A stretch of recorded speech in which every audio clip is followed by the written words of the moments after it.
Hello, everybody. We have a very special guest today. I have Mark Weiss with Comic Books for Kids today. How are you today, Mark? Sir, it is a delight to be here. By the way, Dominic, that's the one, sir. That's the one formality in today's podcast. Love it. Listen, it's a joy to be here. For those of your followers who don't know me, thank you for taking the time to watch this and to listen and letting me share a little bit about who we are and what we do. Absolutely. And so you've brought up a great point. If you're watching the video, perfect. If you're just listening to the audio and want to see the video, that'll be linked in the podcast audio only description. You can get it on, of course, our website, HeartAsArt.com, and our YouTube channel. But enough about that. So let's talk a little bit about how we met. It's early June as we're recording this, which is just crazy to believe the year is halfway over. I know.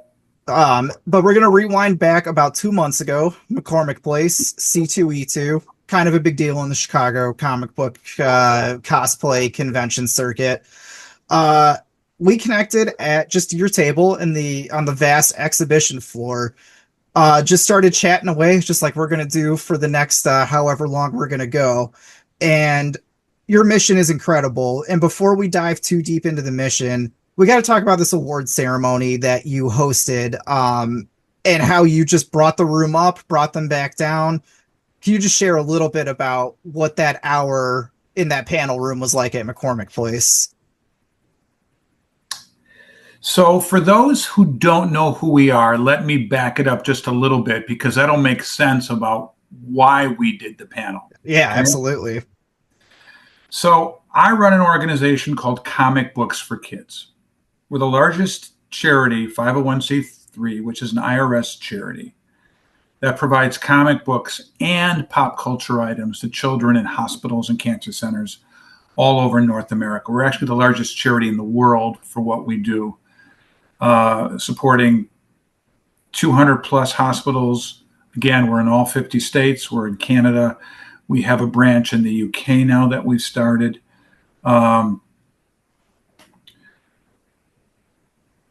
So we go to C2E2. We're Chicago based. It's our home show.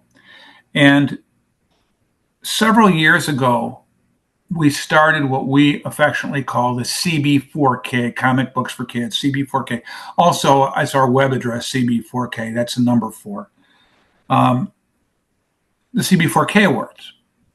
And what we wanted to do with the CB4K Awards is recognize those in the industry or those outside the industry who have made a difference for kids, community, and troops. We also have a subsidiary charity called Comic Book for Troops, cb4t.org. So if an individual or an organization or a group of people have made a difference for the charity, we recognize them with a very nice plaque, a very nice glass engraved plaque and award. And we were doing this for several years. And then a couple of years ago, Reed Pop, who is the promoter for C2E2, reached out to us and said, would you like to do a panel at C2E2 and do this live? And we said, sure, we'd be honored to do that. And so last year in 2024 was our first year of doing it, not knowing what to expect. And it went over well. I had somebody come up to me this year and basically literally say to me, you're the reason I go to C2E2. Your panel, he did say that. I think what he probably meant is you're one of the reasons I go to C2E2, but he did say you're my favorite event at C2E2, which is very heartwarming. But what we do in our award ceremony, and the way I share it is, if you watch any award ceremony on television, and let's say there are 4 nominees for an award, how many people get chosen for an award? Not a trick question. It's going to be 1, right? Which means there are more losers in an award ceremony than there are winners. And so we flipped the script on that and said, if you're nominated for an award, you're going to win. In other words, we can have multiple publishers who made a difference. We can have multiple retailers. We can have multiple influencers. And there is no rhyme or reason to the category. It's our awards. We want to recognize those groups, be it a cosplay group, an influencer, a publisher, a retailer, an artist, a writer. Individuals who have made a difference will get recognized. And I apologize for that backstory, but I think it's important. Yeah, that's key context. So I told Reed Pop, they gave us 40 minutes. I said, we're going to need an hour and we may go over. So take what you need. I said, let me explain what's going to happen. People are going to come into the room and it's going to be an emotional roller coaster. I already know this. People are going to laugh loud. And then people are going to start actually crying, not happy crying, but I mean, choked up crying from being touched emotionally by the heartwarming stories. And then they're going to laugh again. And by the time they leave, they will feel like they've experienced the impact of what it is we do and really have gone through the emotional ringer, not trying to be negative in that way, but just the emotion of what we do every day creates that. And Reed Pop said, go for it. And have to go for it. We started with some awards and people are applauding and people are clapping and people are laughing and people come up and they say funny things and everybody laughs. And then someone came up and said, this means a lot to me because my daughter has, and tells the story. And you can hear people crying. All right. And then the hugs from us on stage saying, thank you for supporting. The applause. Next award is an artist who gets recognized.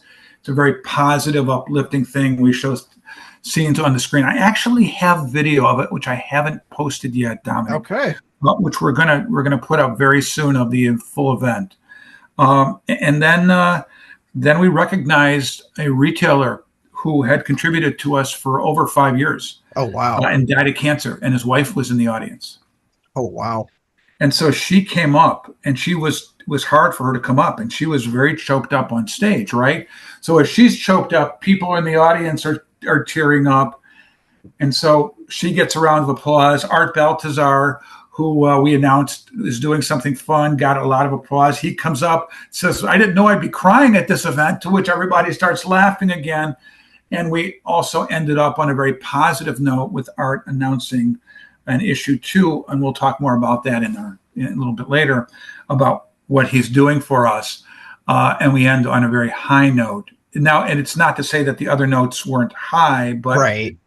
It throughout the hour plus that we went on, it demonstrated that we touch and impact people's lives. And when we started Comic Book for Kids, we didn't know that. We knew we were helping. We knew we were helping children in hospitals. We knew that we were making a difference. But the stories came back from the nurses. The stories came back from the parents. The stories came back from some of the patients saying, you have no idea how much what you gave us got me through some of the boredom and tedium, my word, not theirs, of the day. Sure. And so it tends to be, and we never know. There's no script. Right. We don't have a script. We have the award plaques, right? And we basically, we talk from the heart. Michelle is not with me today. She's my partner in crime here. But we don't script anything. We literally have the plaques. We share about how the reason they're up and why they've received the award. We let them say a few minutes, and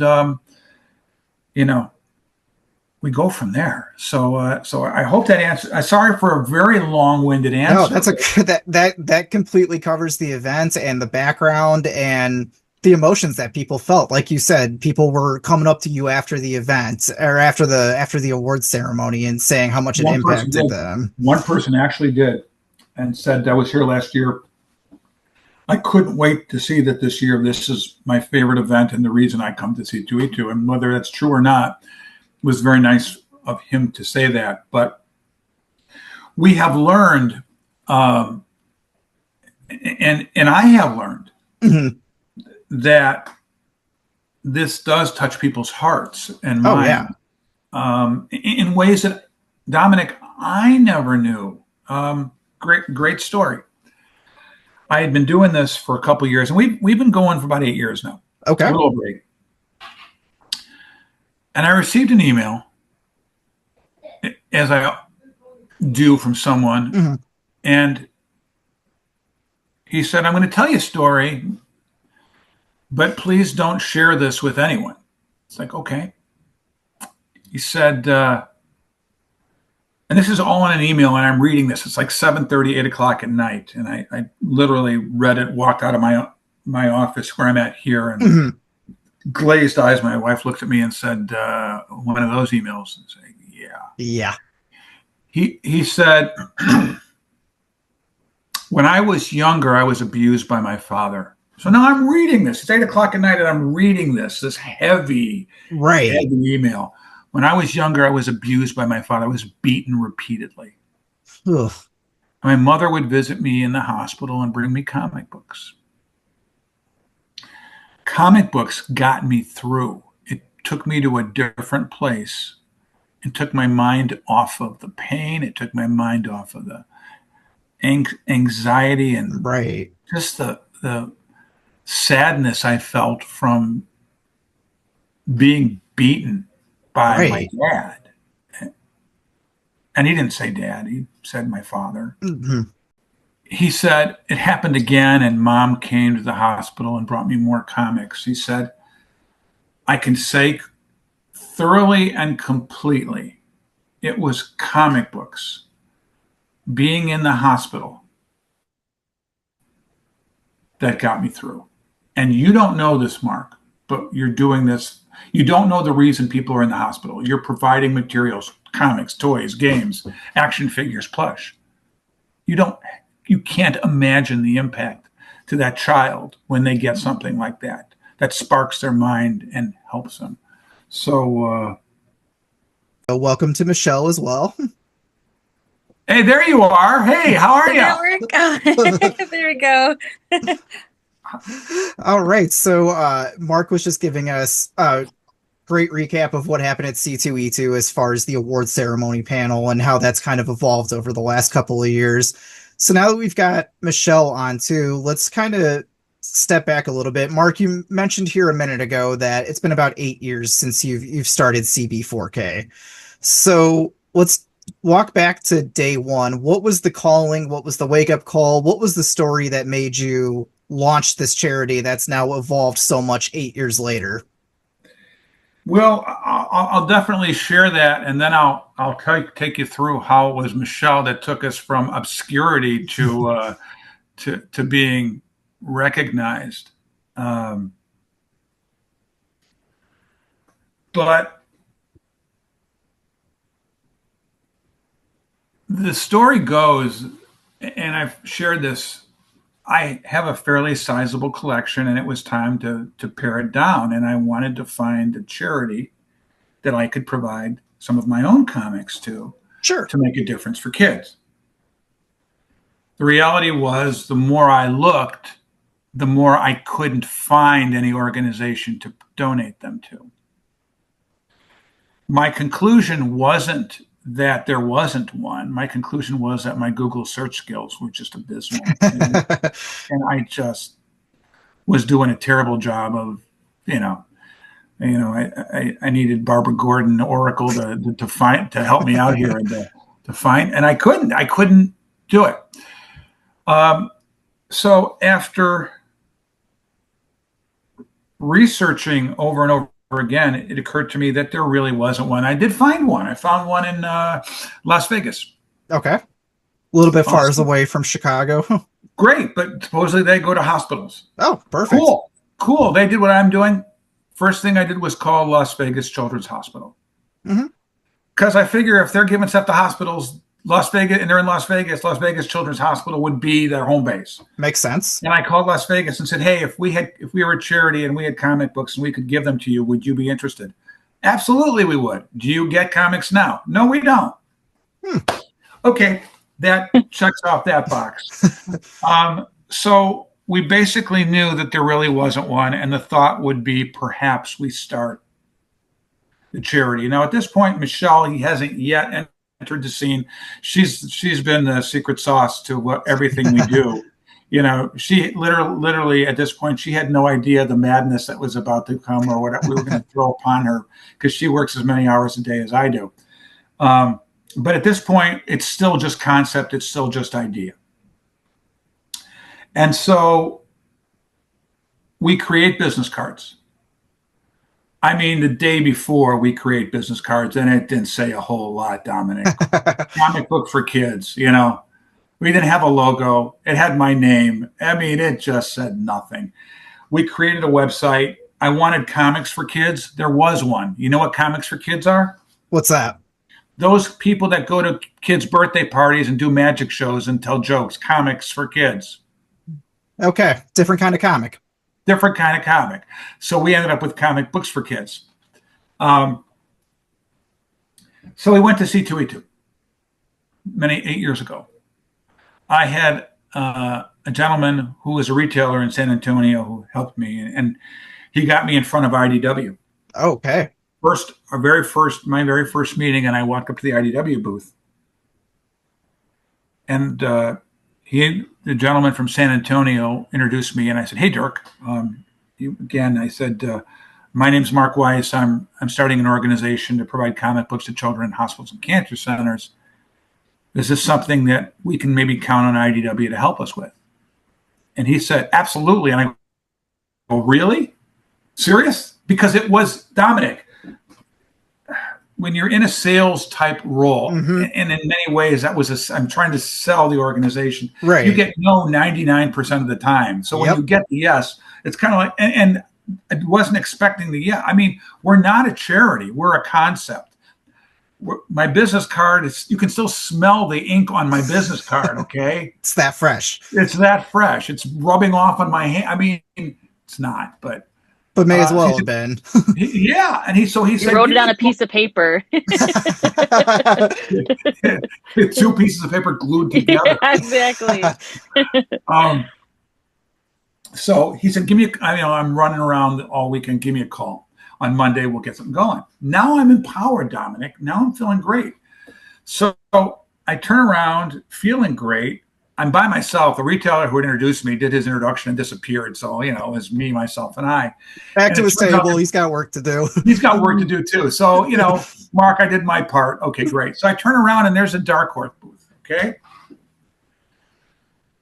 So I go up to Dark Horse, and, in sales, there's something called referential selling, because I come from a sales background. And it's same. Like, hey, I was just talking to your friend publisher IDW, who is, we're an organization, we're a charity, we're kids, cancer centers. Is this something you'd like? Could you support us with?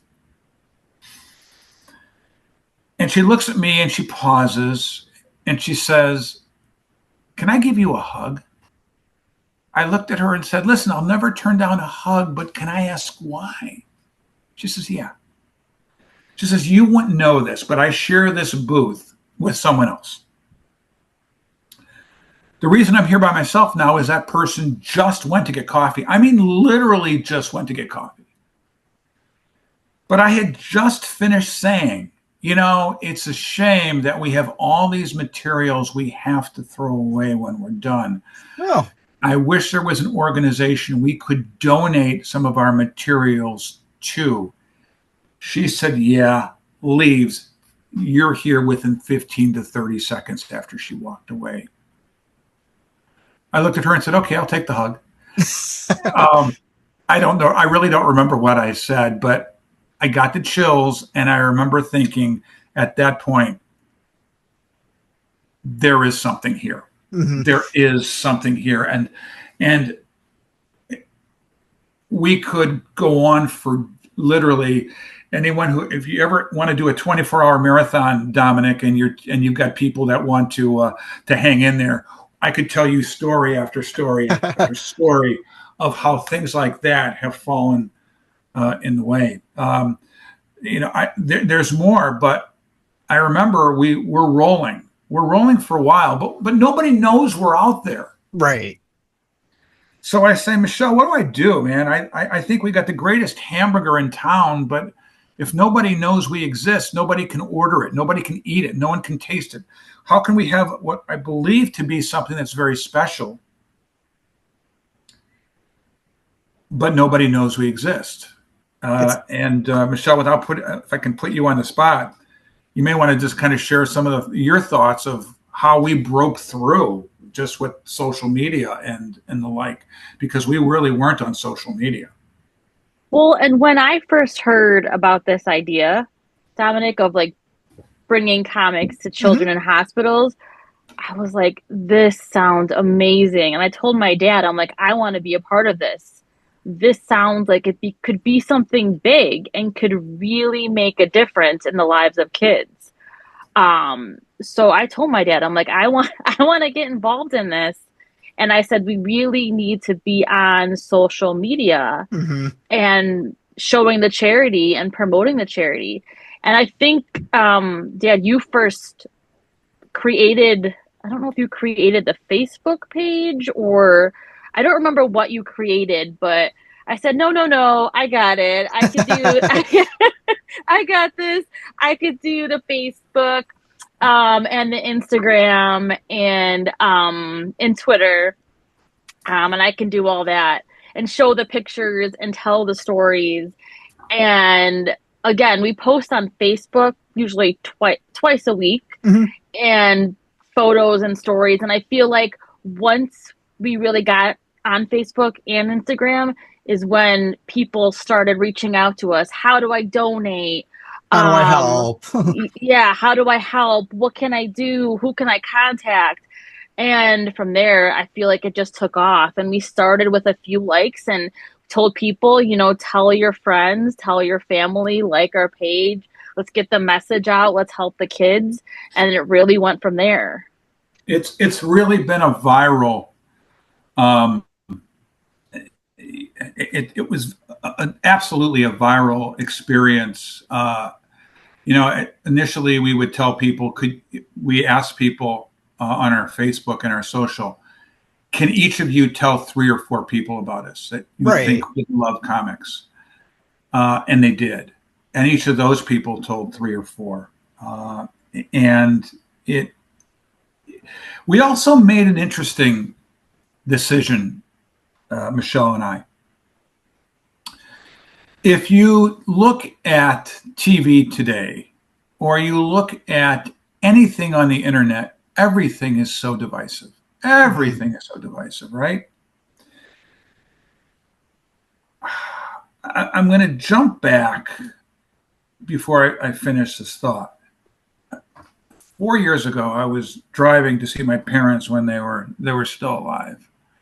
And Dominic, you know this, many people know this. If people call me, I answer my phone. They're absolutely astonished I answer my phone. But my philosophy is, if anybody really wants to help us with the organization and can make time, I can make time for them. And it was a person from, I want to say Tennessee, but it was certainly the South. Okay.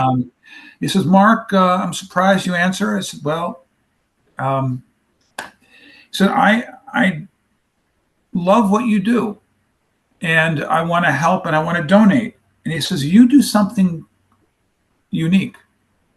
And I said, what's that? And I remember this. He said, we live in a world where everything divides us. Your age, your sex, how you identify, color of your skin, your religious beliefs, your political beliefs. You, however, bring us all together. And I paused and said, yes, because Illness doesn't know those dividing lines. Illness doesn't know nor care about any of that. He says, but you bring us together. Very true. And I hadn't thought of that. But with that, Michelle and I then made the decision on our social media, and now bringing this back, that every post we make is going to be positive. Mm-hmm. It doesn't mean that there aren't sad stories. I mean, of we course. did have when I mentioned to you earlier about the retailer who passed away, right? Right. And we struggled with that because every email that every social media post we make shows the impact and the positivity of what we do. And we struggled with, how do we reflect this gentleman who made such a difference for us, yet is no longer there. And I think we did it in a very wonderful way to say, this gentleman has passed, but we want to remember his life and all the positive things that this gentleman did, and how Comic Book for Kids in many ways is where it is as a reflection of him. And so it ended up being a very, in sadness, again, right, back to the awards, right? With the sad undertones, it was still a very positive, uplifting, as it can be, social media posts. And all our posts, if you look at anything on our social media, it's always going to be uplifting. You're always going to see the positive impact of what we do as an organization. It's interesting you bring that post up, because not long after we met at C2E2, I was doing some research going back through, and now Michelle, Mark, keep me honest here, but if memory recalls, and that's always a 50-50 bet with me, if I remember right, on that post, you even said something along the lines of what you just said. We try to keep everything positive. We try to keep everything positive and upbeat here, but we do have to share, unfortunately. But then by the end of the post, like you said, with the award ceremony, it brought you up, it took you down, but you left that, 30, 60-second Facebook post, however long it took you to read it. Probably took me 2.5 minutes, but you left feeling you knew what they did and you knew why it was so impactful. And that I think is what I want all your followers and who are watching this or listening to this to know, is anybody can help. You don't have to be you can be in the industry. You don't have to be in the industry. There are people who follow us who are moms, right, who have lost their kids from very young to early 20s or older, who loved comics, who have made a difference, who work with us and support us. We have people that want to support us from all walks of life, and anybody can make a difference. They can donate comics. They can give us $5 to put toward what we do.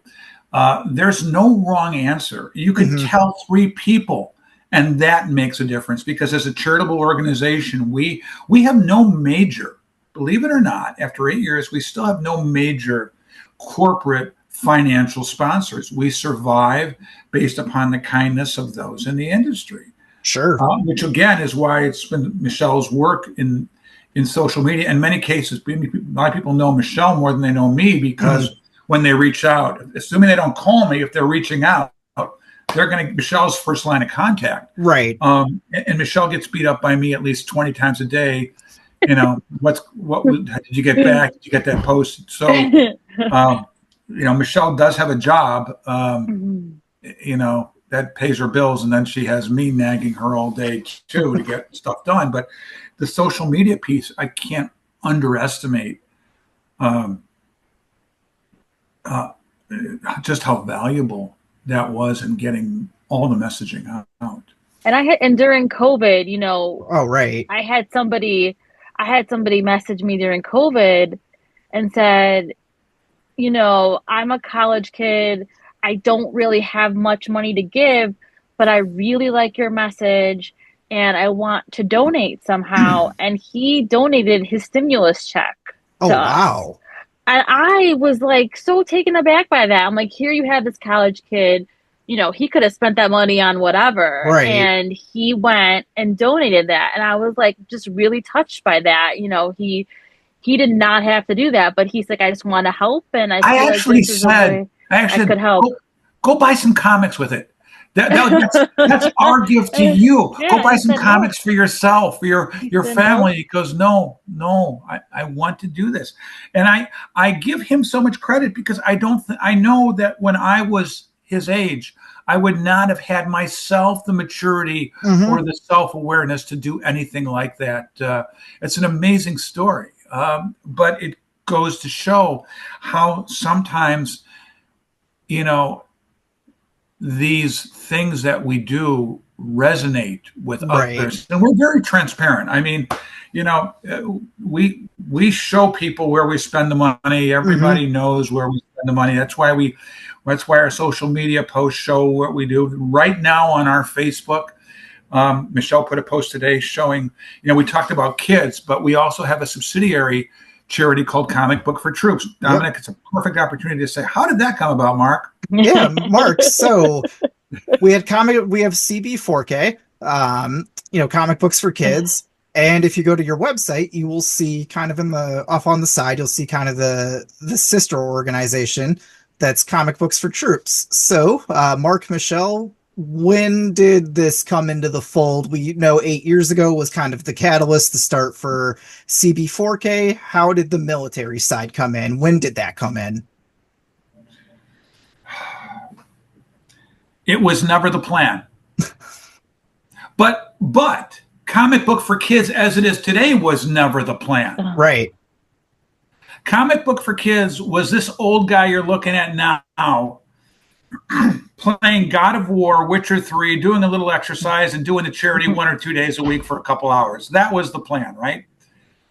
Never expecting it to become what it is today, the largest in the world for what we do. All right. Now, we started getting donations.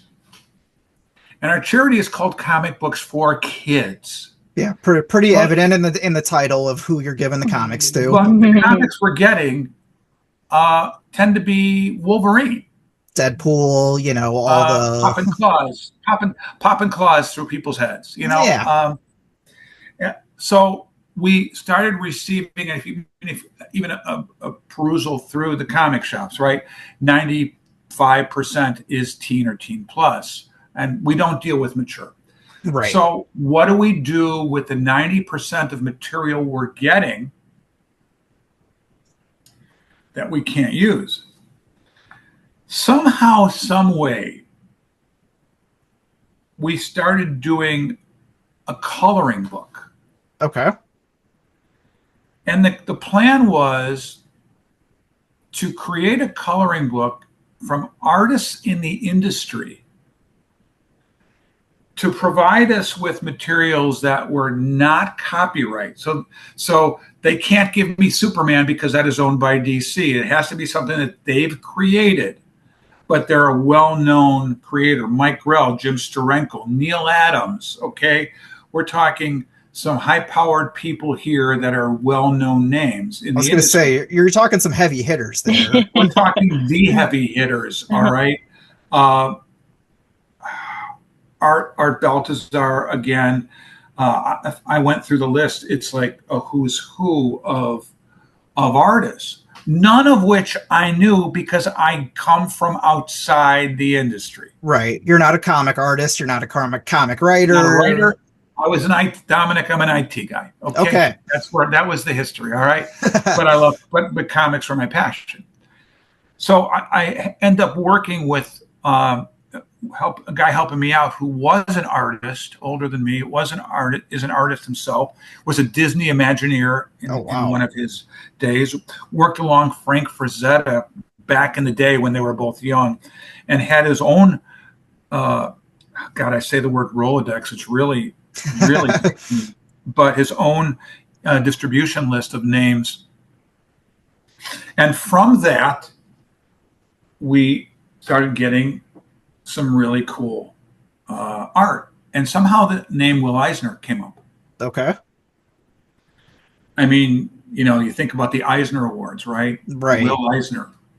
And so I reached out to the Eisner Foundation for some art.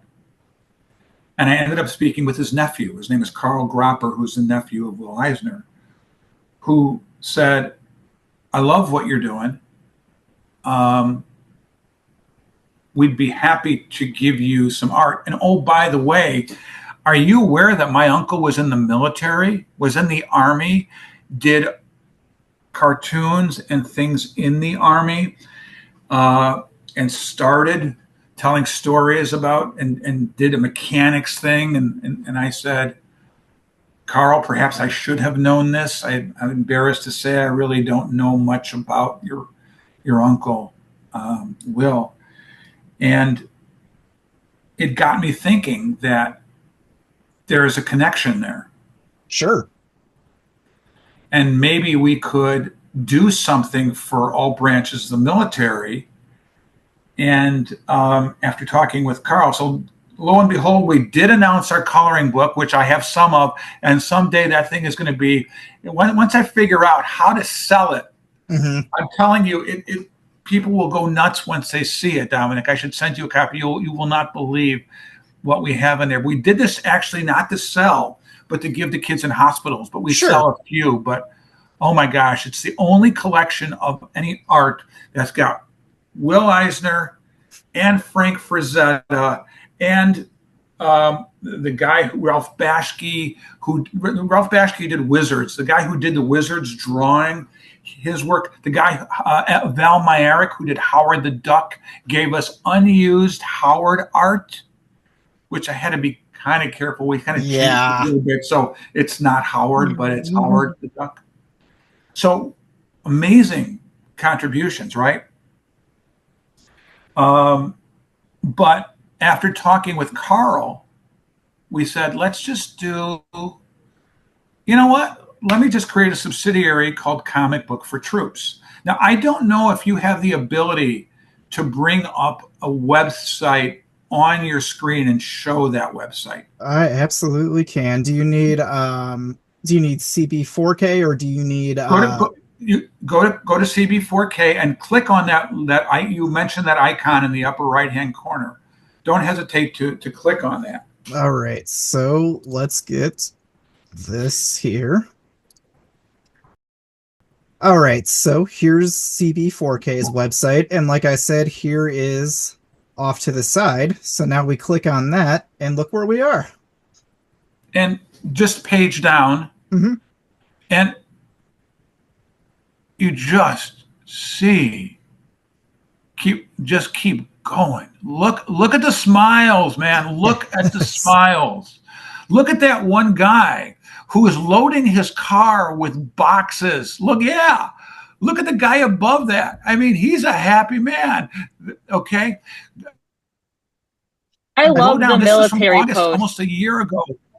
I just feel like they look like little kids. Like they're just so excited to get those comics and everything. It's just, I really love those posts. Yeah. Look at those smiles with the comics in hand. Yes. You just keep going down. I think we've got maybe November from last year. Yep. All right. Now go back to if you can click back. Yep. Now go to the upper right hand corner where you see our F for Facebook. Let's take a look at today's Facebook post. All right. Okay. Look at that. Look at that. We just sent 7 pallets. You heard me. 7 pallets of comics to another charity called North Carolina Support Our Troops. Now, what's amazing here is we're behind the scenes. Right. All these soldiers don't know us, and that's fine. They know they go to this site, and this organization supports about 20 different military branches. Of all branches of the military. So all branches from about 500 miles will actually drive there to get, and it's not just comics, it's other things, right? But 7 pallets, and we received these pictures just a few days ago, and it's amazing. And if you go down, this just proves that we really are packing boxes. This is almost, if there was a live cam in our unit right now, in one of our many units, we have several units, this is what you would see right now, because Michelle and I, we're doing the packing party, and you can kind of see those are the coloring books. Yeah. I mean, I said comic book for kids, but I say comic books and pop culture items to children Sure. in cancer centers, right? So those are some of the coloring books that we put in. And every time we do a new box, I always say, this is our best box yet. This is our best box yet. Just because of everything, where we started from and where we are now, and all the goodies that go in a box. I just always think that. It's funny. Michelle's so right. When we first started, and this is a fun little story. We first started with like a little white small box. Mm-hmm. And it's actually on our website. You can, I think on our homepage, it's like what's in our box. And the box, Dominic, was like a mailer. I mean, it was just a small box that held 20 comics. Right. We were also in a 10 by 10 storage unit too, trying to pack the boxes. Oh my God. We had a 10 by 10 storage unit, and then we had the boxes in the hallway.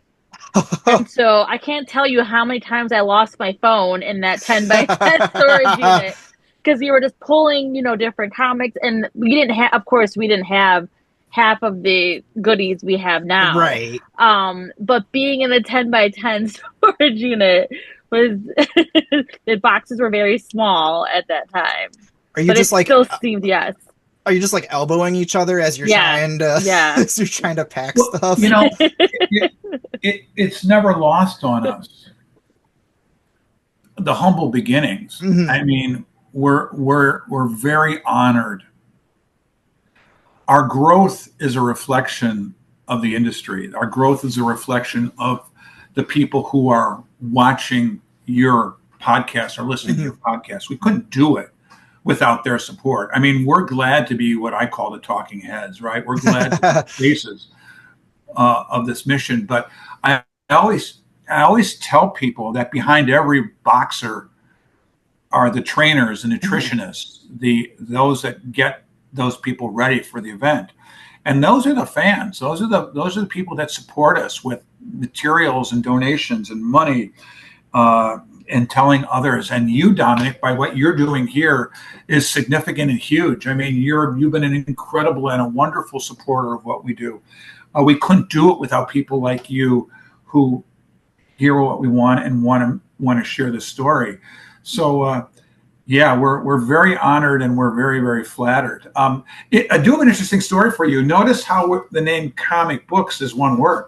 I've noticed that, like, when I was putting the original article from C2E2 from a couple months ago, when I was putting that together, and I looked at your card, which, by the way, your business card has jumped leaps and bounds from what you described earlier, talking the first C2E2. But I noticed that, and when I kind of started putting in the website and the Facebook, when I started collecting all of those links for the article, I noticed how it was stylized in my journalist, my editor brain. I was like, wait a minute, to keep it true to your style and your copyright, I need to combine that together, even though I'm getting yelled at by WordPress and Microsoft Word and all that. So the writer nerd in me would love to hear how that happened. You want to hear the true story, or you want to hear the story I tell people?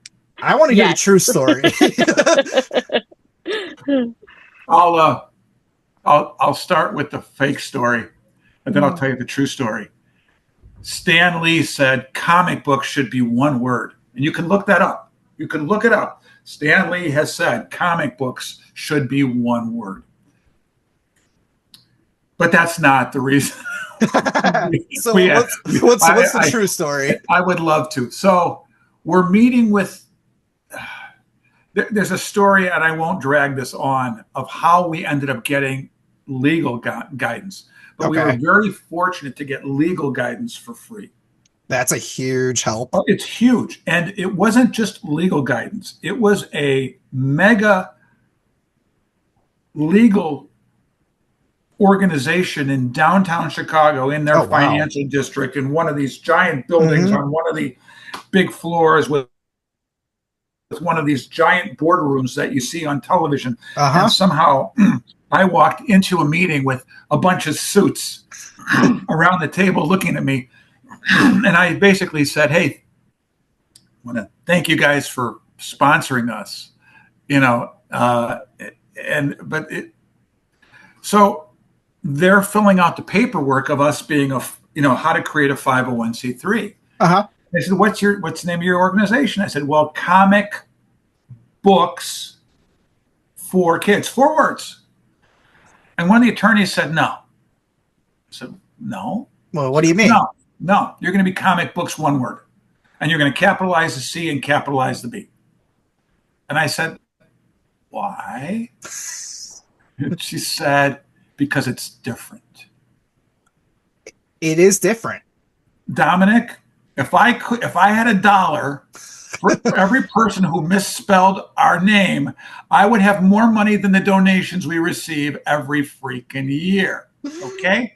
If I had to go back and do it again, I would not have Comic Books as 1 word. Needless to say, that is who we are. That is what it is. And so the Stan Lee quote is, people always write it as if it's 2 separate words. But to me, if it's 2 separate words, then it means a funny book, a comic book. If you write it as 1 word, which is the way I do it, then it's a generic term meaning a comic book. So I feel everybody ought to write comic book as if it's 1 word, because it doesn't mean funny book. So there you go, Dominic. So Stan Lee said it. So there you go, Dominic. Stan Lee influenced us, okay? Yeah, I like that answer. And that's, hey, look, if you say that to somebody at a convention, wherever, if you say, well, that's how Stan Lee, there's no comeback from that. There's no, you can't refute that if, I'm actually going to put that on a slide sometime, and I'm going to start my presentation by saying, I want to share with you why comic books is really 1 word. Yeah. And how I want all of you to go back from this meeting and start correctly writing it. Because Stan Lee said so, and there's no comeback from that in the comic world. So let's talk. You've mentioned retailers, you've mentioned artists, you've mentioned writers. Let's kind of bring that all together. Like a heavy hitters earlier, and I don't even know if heavy hitters is a adequate enough word to describe the lineup of that coloring book that you gave, but to just kind of tie it all together, how do you, obviously we talked about the coloring book as a huge aspect, but how do comic writers, comic artists, people that are on, the forefront of the comic industry that produce the books that we all read weekly, how do they partner with you? How have they assisted you in various ways throughout your 8 years? I will tell you that is perhaps one of the areas that is not our strongest suit, believe it or not. And that may just me being down on there's so many creators, right? If you look at the population of publishers, you can name them all. Right. We all know who the top, and well, maybe not. There's a lot of publishers, but you can name the top 10 or 12 off the top of your head that comprise 95% of the books that are published. Right. So it was easy for us to reach out to all the publishers. Sure. It's a short list, like you said. The short list, and many of the publishers do work with us. Marvel does not, believe it or not. Really? It's an interesting story. It's been a challenge. Disney, who is our parent company, has worked with us, but we're still working on Marvel. But again, we get their books from the retailers, so does it matter, right? Right. It's important. If we wanted to do variants with them, then it matters. And if we really want to do that, we'll figure it out at some point in time. DC, we've talked about DC a little bit. Actually, we haven't, Dominic. You and I talked about DC. Yep. At C2E2 and before this, but DC has been incredibly gracious to us, incredibly supportive. For the last 3 years in a row, they've allowed us to have our own variant of Superman 39 that we provide to children, hospitals, and cancer centers. It's a teen book. We're going to do it again this year. But that's the publishers. The retailers, it was one by one. It was going to Comics Pro. It was going to shows. There's 3,000 retailers out there, give or take. Right. 3,000. We probably work with 100, 50, 70. Mm-hmm. Most of them know who we are. A lot of them know who we are. Not a lot of them. I mean, to support charity, to support what we do, there has to be an awareness that we exist, and they have to want to help us. A lot of them say, "Oh, love what you're doing," but that doesn't mean they're going to proactively support what we do. Right. And there's a good number, though, that do. And those retailers that do have found our retailer kit on our page, on our website. But we have a good contingency of retailers who support us and who send us donation materials. Mm-hmm. The distributors were very simple. It used to be Diamond, right? Diamond no longer exists anymore, but it was Diamond. Lunar very quickly became a name when DC moved from Diamond, and Michelle and I know the team at Lunar very, very well, and they've been very gracious and supportive. So we work closely with Lunar, and who donates materials along with Diamond. Penguin Random House we're working on as well. We're not there yet. But again, I like having all the connected dots. We still get Marvel. We still get materials from retailers, et cetera, right? The creators are an interesting thing, because how do we work with creators? And in what way do we want to work with creators? The coloring book was a one-off. Mm-hmm. It was really a one-off to get our name out there, to try to get some coloring books. But we found that we could buy coloring books from a company called Bendon for 70 cents when we're publishing a coloring book for $2, right? So the coloring books that we have are very, very cool. But it doesn't mean we won't go back to them. It just means that we have other avenues and other ways of doing it. But we decide who we want to work with as artists. And so I mentioned the Superman book in the reprint. Right. But that's a teen book. And we realized that as a charity, we're dependent on donations. Mm-hmm. But what happens if the donations get slow one year? What happens if we can't get donations? So we realize that we also have to rely on our own IP, right? The Superman books we've got enough of, we can reprint. But we realized that we also wanted to have our own kids book. So here's a way we work with an artist. We end up going to C2E2, and we bump into one of the most well-known children's artists. You can see Michelle smiling. Uh-huh. You see Michelle, she's laughing already. Oh, he's my favorite. One of the most well-known children's artists, Art Baltazar. Mm-hmm.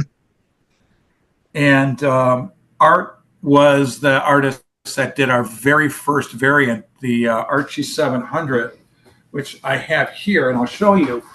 But it was our very, very first variant that we ever did.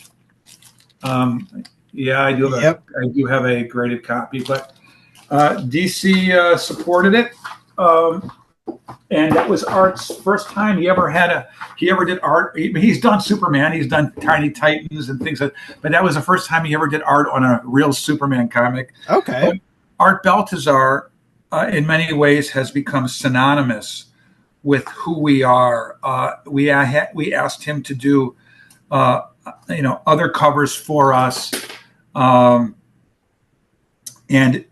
it turned out that we really wanted our own IP. Mm-hmm. Again, what happens if donations get slow? What happens if we get requests for something? So we asked Art if he would be willing to work with us and create a comic book for us that he could own the characters or co-own the characters, but this would be predominantly for us to own the book, not be copyright to anyone other than perhaps us, co-owned Right. by Art and us, that we could give to kids in hospitals.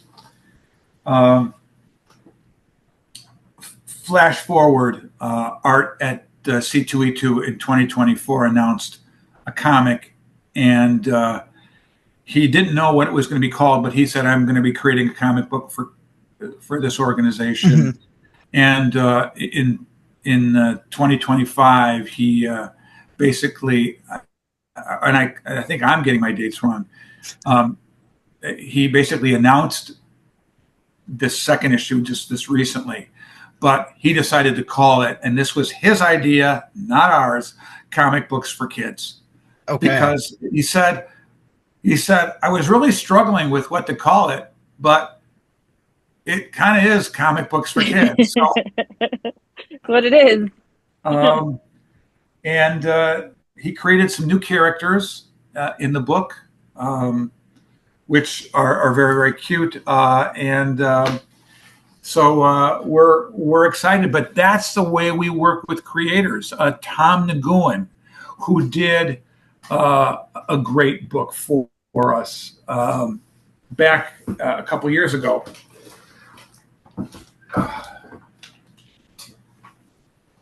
Did this book. Super. I'm not sure if that's coming through at all. It's coming through pretty well. Yeah, it's the Superman. Okay. So that's Tom's. Tom is such a class act that the logo for our CB4K awards, I went to him and said, "Can you create our CB4K award logo?" Sure. And he did. And then this year I went back to him and said, "Okay, it's going to be different this year, Tom. What are you going to do for us?" So he took the same logo and he put spotlights on our award plaque. Okay. So got a very fancy logo and next year he's going to do something else. So we tend to work with, once we have people that work with us, we're like Hotel California, Dominic, and you're welcome. and you're it now too. It's like you can check out anytime you like, but you can never leave, right? So welcome to the hotel, and but we welcome creators. We welcome creators who want to make a difference.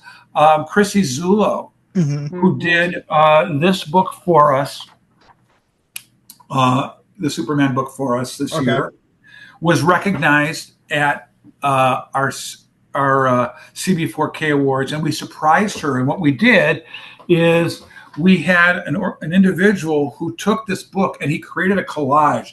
And I am not kidding. It is 3 times the size of this book, and it's in a glass frame.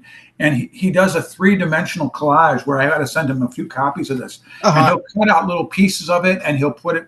He'll glue to the back like little pieces of styrofoam, where he'll then take a panel and so it is very much 3-dimensional. And then in one of the corners of the plaque, he has the actual cover of the book with pieces of it, and it looks amazing. And we had a chance to present that to Chrissy at our CB4K awards. So we do try to stay, where Jerry Ordway did another book. We're sending him a plaque. He should be getting his plaque within a week or so. Awesome. So we do try to stay involved with artists. At C2E2, we announced our Turtles variant. Okay? Yes. I had a chance to meet. I had a chance to meet Michelle and I had a chance to meet the incredibly talented Matthew Waite. So talented. I had a great conversation with him at C2. He is the hardest working artist in the industry. He did about 20 plus different variant covers, and him and JC Trolls, who is also a influencer, did a live stream for us at C2E2, raising several $1,000s. Matthew Waite, we can announce it here, who did the Turtles cover. We are going to do a follow-on Turtles cover that will be coming out at Terrificon. That is a matching set piece that's awesome. to the one that came out at C2E2. But I cannot say enough great things about Matthew Waite and his kindness and his willingness to do for us so many great things. Yeah, he's awesome. I mean, I had throughout the weekend at C2E2 just walking by your table. I know he was signing, he was doing a handful of things, but just had a couple of great conversations with him. And he's one of those people you could just kind of feel his energy from the moment you first approach him. So I have a question for you. yeah, fire away. Can I be the interviewer here? Oh yeah, turning the tables. I love it. What's up? You were at our table. Yep. Now, we're a charity. Mm-hmm. I mean, a lot of people don't know who we are. But tell me what you saw about the energy at our table and the people around it. I mean, you kept coming back because you felt drawn. What was it that you were feeling? What did you see? Your experience as being there and seeing us at C2E2. So you're the first person to ever turn the tables on me on my own podcast. I love it. It's going to become a trend now. People are going to start doing this. You kicked it off. No, for me, it was a mixture of things. So to get into how things are made, I take from the journalistic angle, I take my convention prep very seriously, and I cannot tell you how many times I scour the exhibitor list. And at C2E2, that thing is 3 miles long. Yes. You can read it twice, you can read it 5 times, 10 times, you will still miss something because it is just so long. It's the biggest convention in the Chicagoland area. Anyway, saw your logo, saw the name. The 3 words sum up what you do very well. So I was like, and we've talked off the air about this. I kind of come from a bit of a nonprofit background, more on the educational side. That is a different podcast for a different time. But anyway, so I was like, I need to just see what this table's all about. I want to learn more. Led to that article, led to what we're doing here today. But like you said, I circled back a few times, and I think of what really it was is you always had something going on. You were with JSA doing the egg hunt. Matt was there signing. You had other people signing.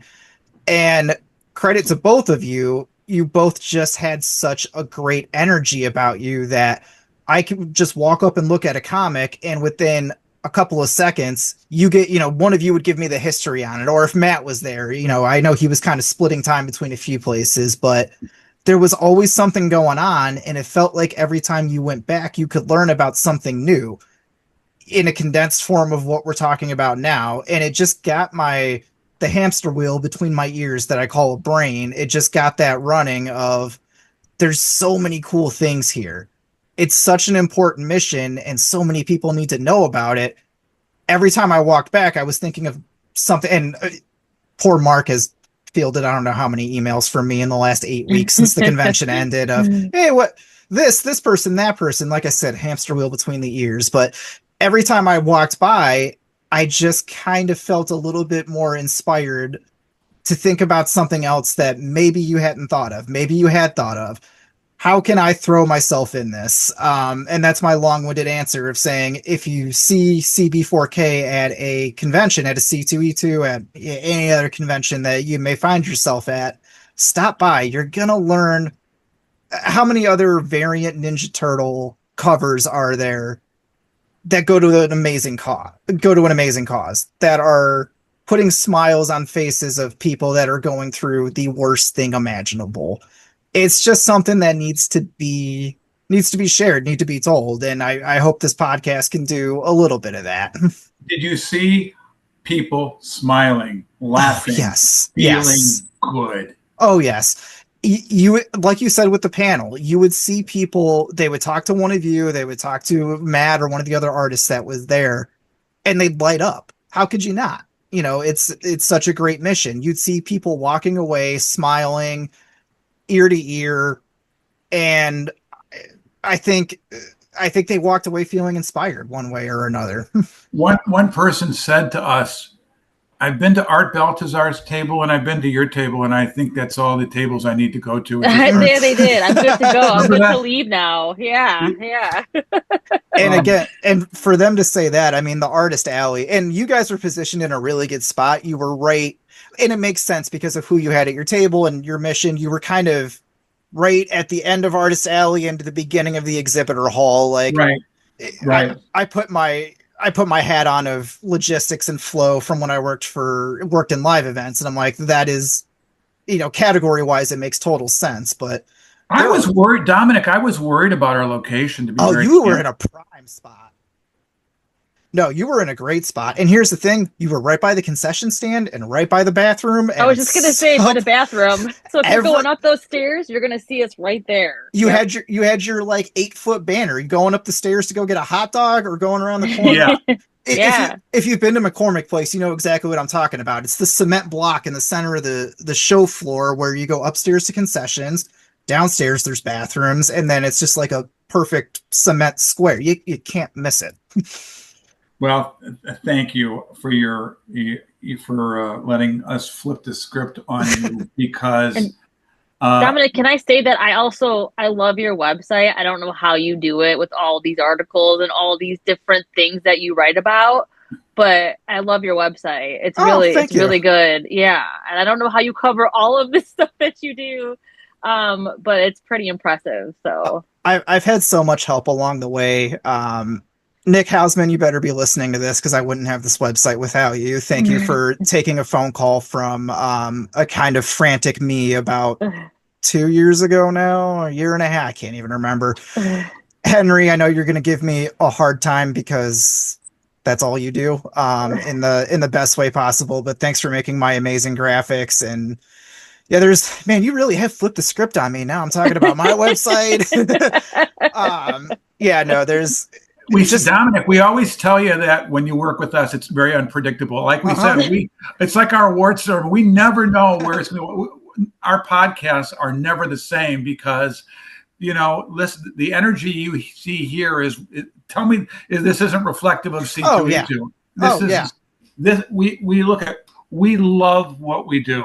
Mm-hmm. And it shows. It shows through talking to you. Like I said, if you talk to either one of you and you walk away without feeling inspired, what the hell's the matter with you? Because it's a you problem. It's a you problem. It is a you problem. It's a them problem because in the, I don't know, hour that we've been rolling, I mean, you can just feel the energy and the passion with every word that comes out of both of your mouths. And like I said, when I first saw you guys on the exhibitor list and did a little preliminary research and saw where you were at in your prime location by the concession stand, I was like, I need to just see what this is all about. And within 2 minutes, Mark had my hamster wheel between my ears running a million miles a minute. And we were only halfway through the first day of a long 3-day convention. Well, I think you saw something different. When you go to a lot of those shows, you see people hiding behind their counter. Right? Yeah, that wasn't you. They're in the corner. Hey, we were in front. We were in front of the table. Mm-hmm. And that is very much symbolic of, representative, I should say, of what we do. We're very welcoming. We appreciate everyone who wants to help and make a difference. And again, I said it earlier, I'm redundant here, but glad to be the talking heads, but we couldn't do it without the great support we get from the wonderful people like you and those in the industry. So, I do want to take a minute to say thank you to your followers and those who are learning about us for the first time. Yeah, I think this has been a great comprehensive way to introduce you to CB4K. Total side note, you made the Hotel California reference, and I'm not exaggerating. I think that vinyl is sitting about 3 feet to my right. Yeah, I have I've got about 90 something vinyls sitting over there. Oh, nice. That, trust me, my music collection, my concert stories could be another 3-hour podcast. That has nothing to do with my website. Well, maybe we flipped the script on you, Dominic. I think you have. I think you have. So Dominic, tell me, how many vinyls do you have and what got you into vinyl? What was your first vinyl? And God, my first one, I'm not even exaggerating. I was, 16 years old, and my next door neighbor who in Surprise, Arizona, where I grew up, knew I was a big music guy and big into heavy music, and he was cleaning out his garage. I was walking to my mailbox at 16 years old, probably riding my skateboard, knowing me.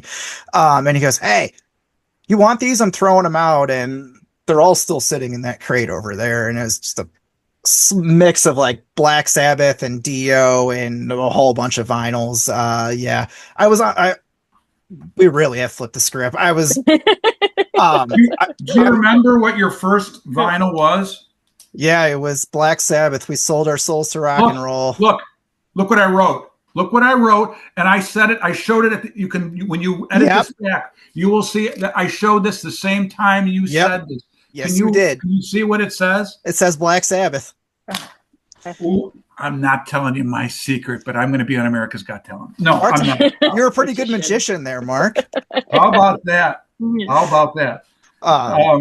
Yeah, I was on the barricade freezing because Chicago, we can't have a warm Memorial Day weekend. I was freezing standing on the barricade. Bloody Sabbath. Am I close? It was real close. It was We Sold Our Souls to Rock and Roll. Yes. Okay. And Heaven and Hell was the second one. It was pretty much right at the same time. There goes my AGT moment.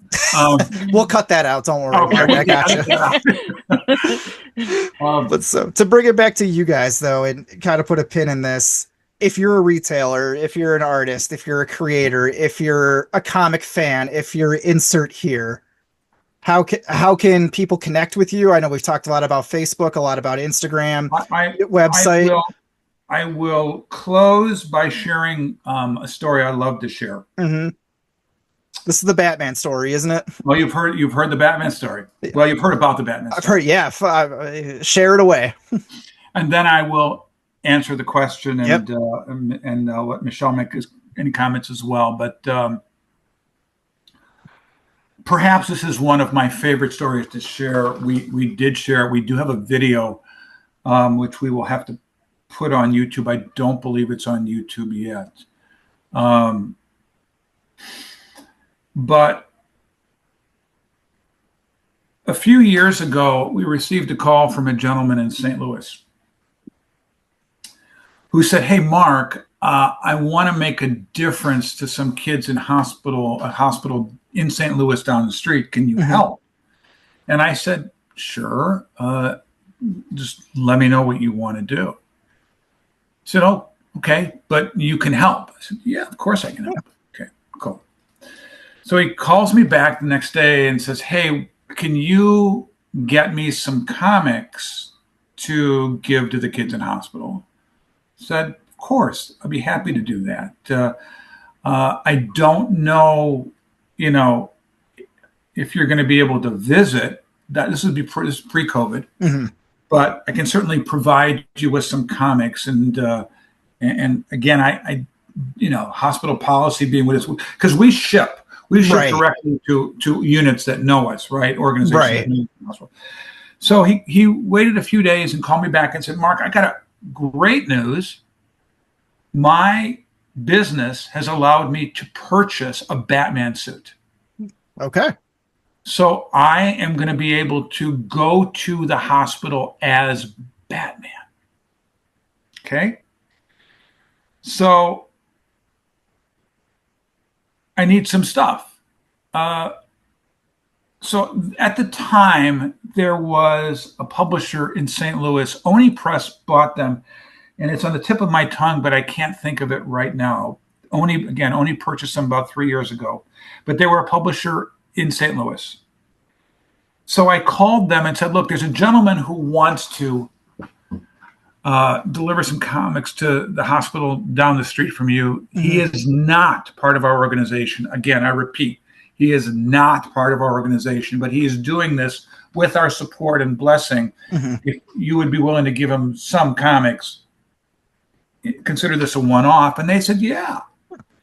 So now it's really, again, we're behind the scenes in this, right? I mean, but we're facilitating an organization in St. Louis, working with a publisher in St. Louis, going to a hospital in St. Louis. So we're behind the scenes making this happen. And we do things like that. We don't publicize it, but we will get involved if we can make a difference.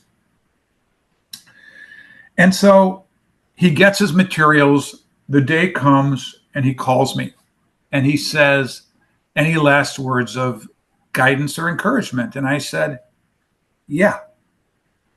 I'm going to tell you that your life is never going to be the same. And I can't tell you why, but every experience is unique and different, and you will have yours. All I want you to do is go in, have fun, look at the smiles and the impact you made as Batman, And please call me within an hour after you get back home.